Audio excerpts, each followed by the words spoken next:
দেখো এখন নতুন ঘড়ি কোনটা? সেটআপ এটা চলছে। হচ্ছে বলছি এটা অনেক হিস্ট্রি আছে এর ব্যাপারে। মানে ওটা উঁচু কেন? হ্যাঁ এটা হচ্ছে রোলেক্সের টেকনোলজি।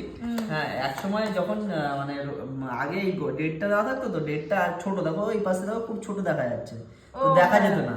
তখন রোলেক্স একটা নতুন আবিষ্কার করে যে রোলেক্সের যে মালিক ছিল তখন ওর ঘড়ির উপরে একটা জলের ফোঁটা পড়ে যায়, আর জলের ফোঁটাতে পড়াতে ঘড়িটার যে ডেটটা বড় দেখা যাচ্ছে। তারপর থেকে রোলেক্স শুরু করেছে, এখন ইনভেক্টা থেকে শুরু করে ক্যাশিও থেকে শুরু করে সব ব্র্যান্ডই এটা ইউজ করে। তো আমি তো গাইস তোমাদের বলে দিচ্ছি এই যে দামে আমি ক্যাশিওর ভালো ভালো ঘড়ি পেয়ে যেতাম, বাট তবু আমি ইনভেক্টা চয়েস করেছি কারণ এটা this is a dive watch. তারা জানো ডাইভ ওয়াচটা কি হয়, আমি এটা পরে দীঘার সমুদ্রে চলে যাব, স্নান করে নেব, সমুদ্রের নিচে জলের নিচে ঢুকে যাব 200 কত ফিট আছে 260 ফিট অব্দি জলের নিচে চলে যেতে পারে এটা, মানে একদম সমুদ্রের ভিতরে, তাও এই ঘড়ির কিছু হবে না। এটা এতটাই একদম খতরনাক ঘড়ি আছে।